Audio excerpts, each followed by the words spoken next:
It's the Locked On Flyers podcast for Wednesday, October 9th, your daily dose of Flyers news, analysis, and high quality content. It's setting expectations for the Flyers blue line and goalies. Yeah, it's always good to do that.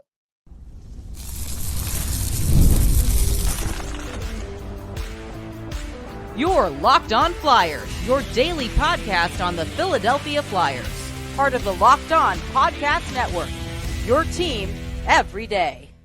Hey there, and thanks for making Locked On Flyers your first listen every day. I am Rachel Donner. You can find me on Twitter at rmiriam.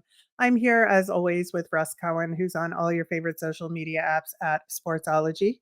We are at Locked On Flyers on Instagram, Threads, Blue Sky, and Twitter as well. Today's episode is brought to you by Gametime. Download the Gametime app, create an account, and use the code LOCKEDONNHL for $20 off your first purchase. Subscribe or follow us over on YouTube or on the SiriusXM app or anywhere you listen to podcasts. You'll get our latest episode as soon as it's available here on the Locked On Podcast Network, your team every day. I think it's a little appropriate. We're talking about the defense and goalies today, looking at kind of individual goals and expectations for these guys rather than, a team-wide goal for the season that we've been talking about earlier this week. And the forwards always get to go first. So I was like, let's give the blue line their due, and we're going to talk about them. We'll get to the forwards on tomorrow's show. Nick Seeler missed practice again. And due to, the injury or not injury soreness related to a block shot from the preseason. So it may lead to, some additional games for Eric Johnson here.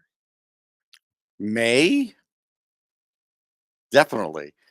Look, this is part of what we talked about by giving Nick Seeler a long-term contract, the Dan Girardi effect. Reason I bring up Dan Girardi, because he was his main blocking guy with the Rangers when John Tortorella was coach. It's a price you pay, and you never know when that's going to start to really take a toll. You never know, and that's why 2 years was the most I was willing to give, because I don't know how many more block shots he can give. And now, if you don't have him in the lineup, that changes the direction of your team and actually blocking shots. Yeah. Yeah. And we'll get into that when we talk about, our blue liners here. We're going to look at them as pairings and as individuals and, what that means for Sealer and for how the defensive pairings might end up to start the season. But looking at kind of the blue line goals for the season overall, one of the things that we have talked about is the slight adjustments that Torts has made to their system in terms of playing on the rush a little bit more instead of more of a stay at home breakout, east to west base, focus. And that kind of changes how the blue line will approach their game, right? It does. The first thing I want to say about the blue line and what we're going to talk about is that the song of High Hopes came into my head, but I'm not going to sing it because I have a horrible singing voice. You're But look not up the Harry lyrics. Callis? No. Well, I mean, somebody sang it before Harry, but yes. I know. But look at the lyrics if you don't know them. They're pretty fitting. Yes, it does change things. Certainly, we're seeing from these practice lines and pairings that things are a little different now. The Nick Seeler injury could change things drastically on the blue line because he is a key cog at this point in Torts' defense. So, yeah, we'll see how this part plays out. I think you're going to have to play this way simply because you're not going to have enough skilled shot blockers in the lineup anyhow. And in some ways, I think that's okay, right? Mm-hmm. Because if your system is changing and you don't need it as much, I think that's fine, right? Yeah, I do too. I mean, I don't think you have to be the best shot blocking team in the league. There's a price to pay for that. And so, yeah. Yeah, I think that's important. I think the other big factor for the blue line this year is developing and maintaining good communications with the goaltenders, especially Ivan Fedotov, because I think his style of play is so different from Ersson's that they're going to have to develop a system to make it work. Yeah, I think you're always going to have somebody kind of ready if he's going post to post to kind of be on his side, whether you could stick a stick in there or get ready to get the puck if he makes a last second save, because he is a little slower going post to post. So I do think you have to have a different mentality when he's in there for sure. Yeah, I think that's gonna be really key this season. Of course, you want them to have clean breakouts and effective breakouts. I think that's something that they got better at last year, and we have to continue on that trajectory this year. Look, I'm in the camp of I tell Jamie Drysdale, do what you normally do. But I always tell people he's really not allowed to do what he used to do. And whether that makes him better or not, we'll see in the future. But he's not. He's not untethered out there. He has to stick to what they want him to do. So it does change his game a little bit. I think if it were a little more wide open, especially when you had a guy like Mitch Cup on the ice, you really could, affect the game and get more goals. But, a lot of these coaches, they're more about taking goals off the board than adding them.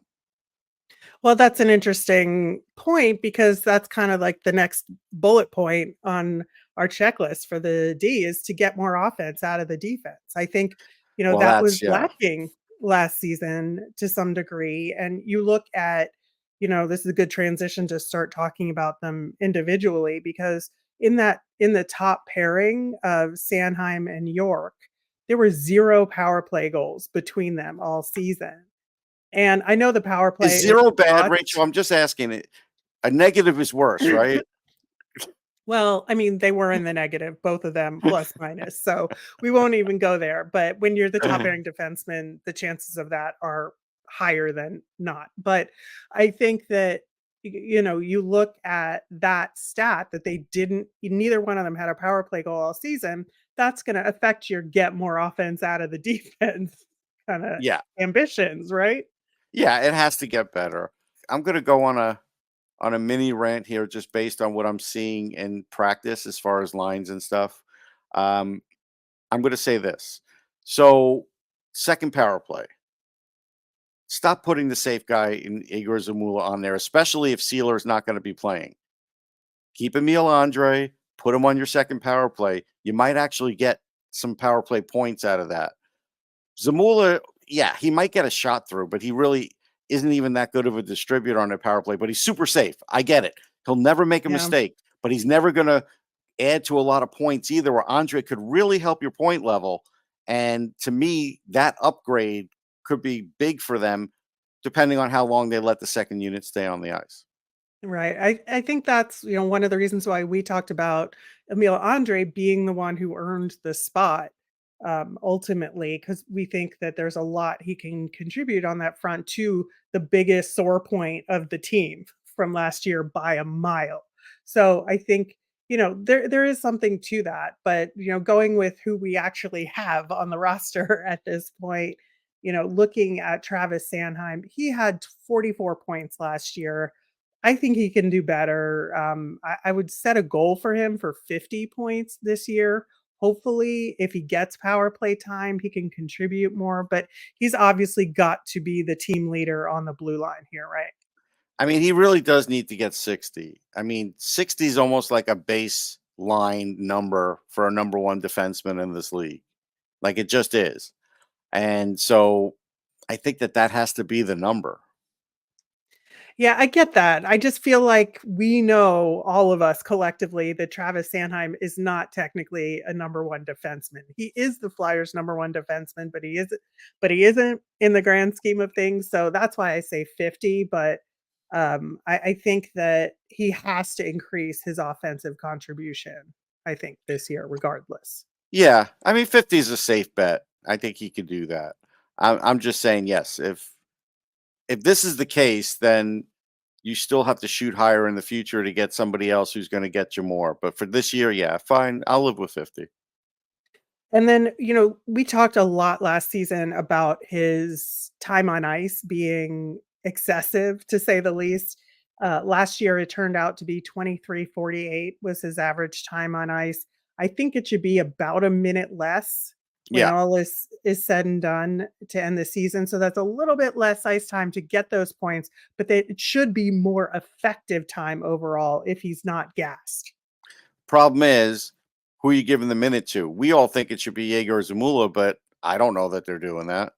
But that's where I would give his extra minute, minute and a half to, for sure. Sure. Sure. I think that that's a part of it. I think it could be distributed between, Drysdale and Zamula, to be frank. That's fair. But because we didn't see what Jamie Drysdale's full average time on ice would be for a healthy Drysdale. So I Yeah, I'd think, have to go back and look. I'm sure he was around 19. That's my guess. Back in the day. yeah, like because he was at 1848 this past Yeah. season. So he could stand to be at 1930, right? Right. Yeah. Yeah, I think so. So I think that's kind of the direction I would go with the minute or so of Travis Sanheim ice time. For Cam York, he had 10 goals and 20 assists last year. I think that's got to go up and he's got to take more shots. He has to get more shots on net. He may have taken enough, but he's not hitting the net enough, or at least getting them in a spot where players could get rebounds. Uh, this is a big year for him. If he wants to get paid, he has to have a bigger year. Like this is, I'm not telling you Cam York is a bad defenseman. I'm telling you he's pretty good. But in the slot he was drafted in with the expectations they had, there's still more expectations for him. Yeah, I think so. I think that's the biggest thing for him is just to contribute more offensively, but continuing to develop from a defensive perspective in the system. Yeah, I think that's right. All right, we've talked about Nick Seeler a little bit already, but I want to dig a little bit more into Jamie Drysdale. We're going to do that as well as the rest of the defense and the goaltenders coming up next. Some of the best concerts of the year take place in the fall, and it's my favorite time to head to a show. Gametime has a new feature called Gametime Picks that makes getting tickets for your favorite live events even easier. Gametime Picks filters out the fluff to show you only incredible deals on great seats so you don't have to waste time searching through thousands of tickets. My favorite part of the app is that it's great for getting notified about super deals so you know you're getting the best bang for your buck. Best of all, they have all-in pricing, so there's no surprise fees at checkout when you activate the feature. Also, your tickets are sent directly to your phone, so you never have to dig through email. Download the Game Time app, create an account, and use the code LOCKEDONNHL for $20 off your first purchase. Terms apply. Again, create an account and redeem with the code LOCKEDONNHL for $20 off.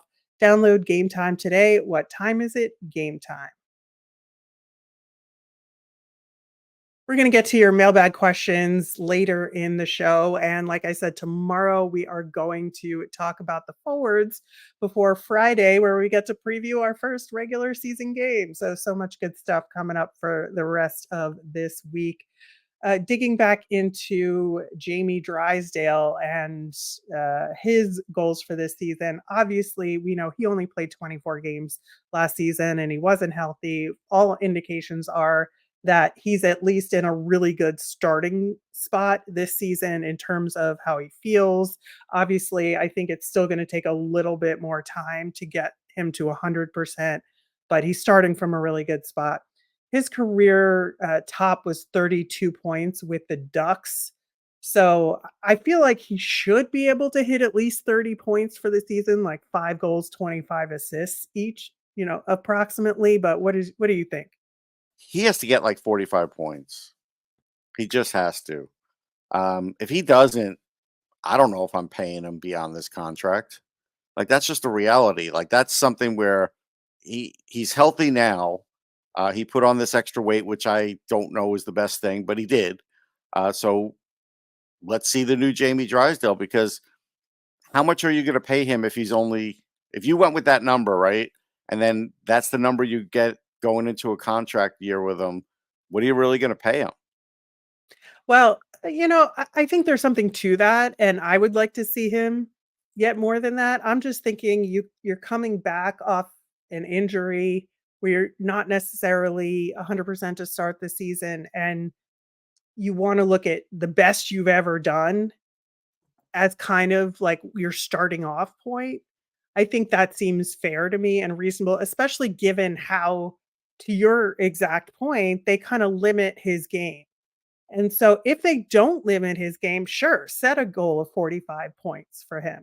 But if they're going to like constrain him within a system a little bit, I think you got to be fair to him on expectations on scoring. I'm going to be unfair. I mean, 45 should be nothing. Like that should be easy for a guy that has the kind of talent Jamie Drysdale has. But yeah, the Flyers need to see 45 or 50 points because next year is the last year of a deal. And I'm not talking to him over the summer if he gets 30 points. I'm not even having a contract negotiation. I'm like, kid, we'll talk, after we see what you do next year. That's just the way it is. Yeah, I mean, I think it's fair. I think, you could go either way with that approach. I just want to make sure that he, gets a fair shake in terms of what are they asking him to do and what are Well, he's the his number one limits. power play guy. Like even the worst number one power play guy in the league should have 50 points or Well, something that's very true. close to That that. is fair. That is I mean, that's also where I'm a getting at. fair point. Yeah, and I think it'll be like as the power play goes, so goes Jamie Drysdale and vice versa, right? Yeah. I mean, a lot of it, it's funny. His agent's Dave Gagne, the former player and Sam's dad. And so like even he has probably wisdom for him because he was a very good player. But yeah, as much as like the bottom line is, even if the Flyers power play stinks, when he wants to get a new contract, they're not going to let him rely on the excuse that your power play stinks and I've tried my best. That's not going to get him paid. No, that is true. And I think, the contract issue is a definite motivational factor. So Yeah. I don't think there's like anything bad to be said about that. I think, 5-on-5, if he plays with Nick Seeler for a decent amount of the season, Nick Seeler, we've seen him start to go deep in the offensive zone a little bit more Yeah. and get physical net front. That should open up Drysdale to get more scoring. But Should. Drysdale's also going to have to be more responsible defensively to handle that. And if Yeah. Sealer's trying to get away from, I'm just the shot blocking guy, and to contribute more in a balanced way, which is what we've talked about, right? Like, I think that Drysdale has to conform to that a little bit without taking away from his own game, which is a tough road to It's a go, right? it's a high wire act, but that's what you have to do. It's a hard position. Like I'm not saying, Yeah. playing defense is easy. It's a hard position. Most of the time you're failing. You just have to fail less than, the other guys. Yeah, looking at the rest of the D with Zamula and Risto, I think obviously for Risto, the goal is to just stay Play. healthy Just play. and play and be physical, but don't cross the line. Yeah. That's kind of where I'm at with him. Cut down on turnovers, be physical, play. You don't have to Yep. score points. No, I mean, if you want to set goals, maybe 20 points is the way Right. to go, but low expectations on that front. I think it's more how can he help Zamula develop is really what we're looking at here. And somewhat getting your money's worth out of that contract that Well, Chuck that's Fletcher true. gave him. Yeah.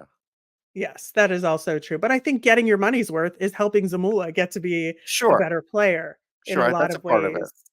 Yeah. So, for Zamula, I want him to just continue the trajectory from last season, continue to be responsible defensively, but kind of push the envelope a little bit with his game here. Remember, the And best ability is availability. yes.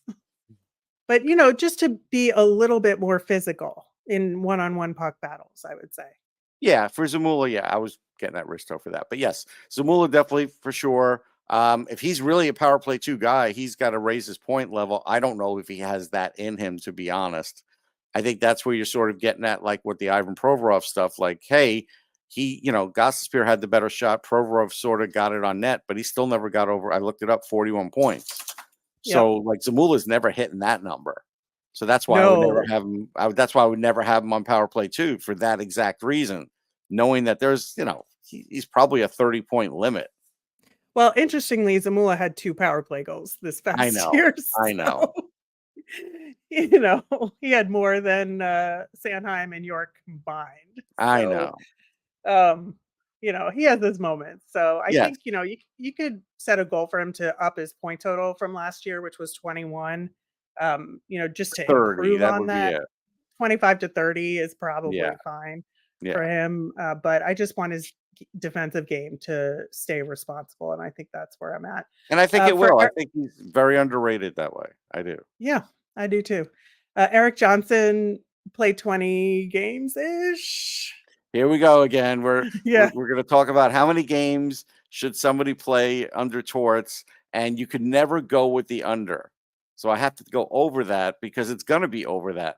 Like most likely, Sealer's missing game 1. So Right. wouldn't shock me if he misses the whole first road trip. So there's an extra 4 or 5 games. You didn't think Erik Johnson was going to play. So I'm going to go with 40. Really? And That it's many? 40 too many because he'll play Erik Johnson instead of calling somebody up if he has to in a pinch.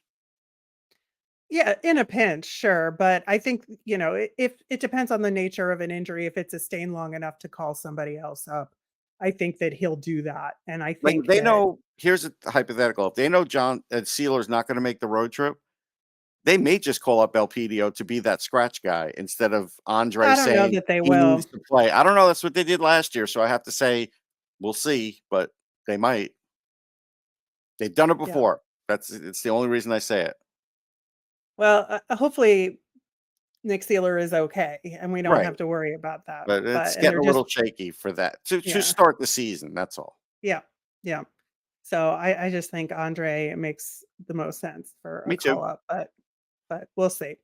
For the goaltenders, I think, we said that Ersson would probably play 57 games in our predictions. I think Yeah. that the balance, should be like 55 to 27 in reality, but realistically, another goalie is going to play 6 to 8 games.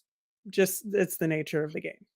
Well, for 2 reasons. 1, because maybe Urson does get worn down at some point, and 2, Fedotov can't handle that many games. Like, it could be all those reasons. I haven't found a person yet that thinks Fedotov's gonna be good for, like, 27 games, even though I agree that's the ideal breakdown. Haven't found one. So, we'll see. He's really gonna have to prove that.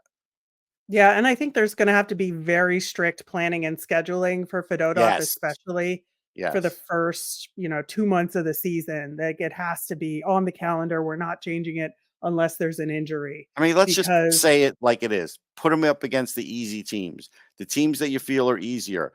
Give him more home games, than as many home games as you can. You got to make it easier for him. It's his first time. You can't Yep. treat him like he's some grizzled veteran just because he played in the KHL. It's not enough. Yeah, I think so. I think that, as far as expectations and numbers, I don't wanna put numbers or stats on the goaltenders because I think that's kind of unfair to them Yeah, in a some of lot of it's a ways. team stat too. Save percentage is about the only one that you could do, or GSAA. But Yeah, I I agree. just want them to improve on last year, and that's Right. all you can really If say they for improve them on right last year now. without having Carter Hart, that would be something. Yep. I think that's a good starting line for them.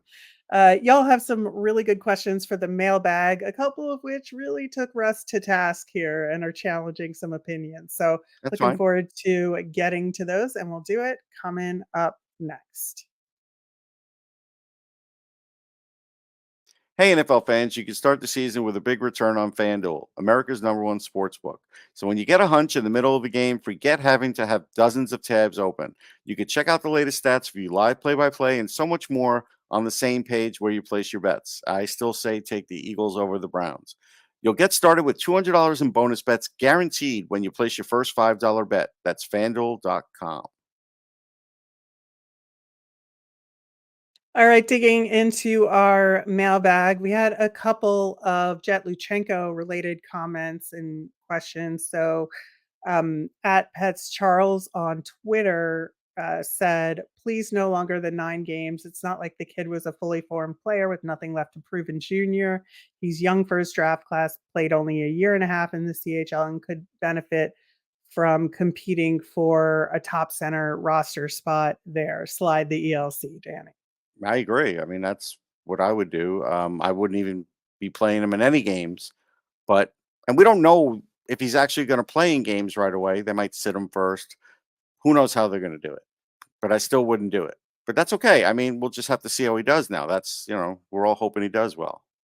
Absolutely. I think so. I do think it might benefit him to not be in the first game and play the second game, but I think he'll play. I think they just want to get him going. I guess, yeah. Chris wants to know, do you think the situations with Cutter, Gauthier, and Kolosov had an impact on how the team is handling Jett? The decision to play Jett goes against the grain of a rebuild and what they have been telling their draft picks. I don't think it's that. I think it's they're doing it out of need, out of necessity for the center position, which I don't think is a great idea. But I think it's more to that than the Cutter situation. Yeah, I think so. And I think that Jett has proven himself Yeah, to on a some level. on some level. And I think, it's not like it's completely unearned here. I just want to Right. make that clear that, in a vacuum, I think there's a lot of truth to what Danny Briere said in terms of Jett's all around game and how he looked in the preseason, and the team's need at center. It's just like, is that the best for Jett in the long run? And how is he going to take to the grind? Even if it's only for less than 10 games, it's still learning the grind of the NHL, Right. and you don't want to like kill his confidence early, that there's that risk there. Yeah. All right. Brendan asks, is anyone worried at all about how quiet Tippett was in the preseason? No, it's an adjustment for him now. If he's playing with Michkov, because he can't be that guy who's lugging the puck and then, trying to make it all happen, going 25 miles an hour or however fast he skates. Now he's going to have to sort of let Michkov find him in some of these open spots, which may mean more tipping goals. And then maybe he, misses a few less shots than he's missed in the past. But it's an adjustment period. So I don't worry about that yet. Yeah, I think, you're looking at who he's played with, right? And Michkov, he's played with for the most part during the preseason, and all of Yeah. those adjustment factors make sense. I think that if Michkov doesn't play with Tippett, then maybe, and Tippett continues to have trouble, then you start worrying. But at this point, I think as long as he can start shooting on target, I think that's the key point to his game. And that's the issue here. Here's where we get to the challenging Russ's opinion section. Okay. Scott challenged you, Russ, on your supposition that Ule Lixell is in a better spot than Bobby Brink. Scott says, there's no way I play Lixell over Brink. He's a nice player, but Brink has a much better upside. Brink has played well and his skating has improved. I mean, Brink has what's the word? Better instincts, but he doesn't have better speed, and I don't think his skating has improved. I spoke to a few people that don't feel that way either, but it doesn't mean anything. If you think it is, fine. I mean, we'll differ there. I just think I see this acceleration that Lixell has and his ability to get to the net that Brink doesn't do. Brink does other things. He could do other things in open ice and certain things that Lixell can't do. But I think the Flyers need a change from Brink to see what Lixell can do. And then if Lixell can't do it, then it's Brink's job. Or if somebody else can't cut it, then it's Brink's job. But I think this is more about Lixell, and the only spot that I saw he could get would be over Brink, and that's why I said what I said. Yeah, I think for me, one of the differences between the two of them is Brink tends to over shoulder like the burden on himself, right?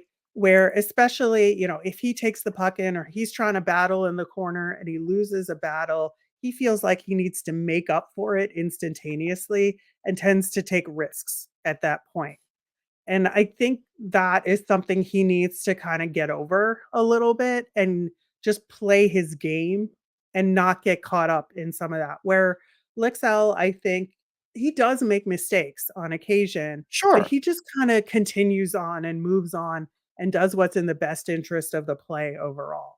And I think to me, like, he does have a more well-rounded game than Brink does, but I think some of the things that Brink does well, he does better than Lixell. Sure. And that's kind of the difference for me.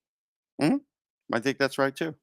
All right, Steve says, Russ, what are you talking about? I've never heard a GM criticize their currently employed coach. It's obvious you would do things so much differently. I That's mean, in never. reference I know. to you. You know what it's in reference? I'm saying for the listeners who may not have Yeah. heard. Oh, go ahead. Sure. Yeah. It's in reference to Russ saying that Danny Briere didn't mention John Tortorella in his kind of preseason presser. Yeah. I would say you've never heard that in any sport from any GM with any coach. Come on. I think you have. The other thing is, if I'm not mistaken, and I think it was from this press conference, that he talked about some of the meetings he had with some of the other coaches. So he did mention other coaches, just not Torts. And I think that's intentional. Yeah, I think in terms of, like, not wanting to give too much away in terms of the private conversations they've had between the 2 of them, and doesn't wanna suggest that there's been any major conflict that's insurmountable. I am sure they have had differences of opinion that they keep behind closed doors, but nothing has gotten to a point where it was insurmountable, so at that point, things are resolved, and Briere isn't gonna say anything, Yeah, but and the I whole think thing that's is, fair for him to do. it, more transparency is better. It doesn't have to be a negative. Your boss is allowed to say what you're not doing great at your job. You don't have to point out every little thing. You could just point out one thing, that, hey, I've talked to John about this and we're trying to improve this. There's nothing wrong with saying that, but he won't do it. He does not Yeah, do it. I think he's alluded to it with the power play, but But hasn't you said it have to say directly. it. You have to say it. If you don't say it, then there's a reason you're not saying it.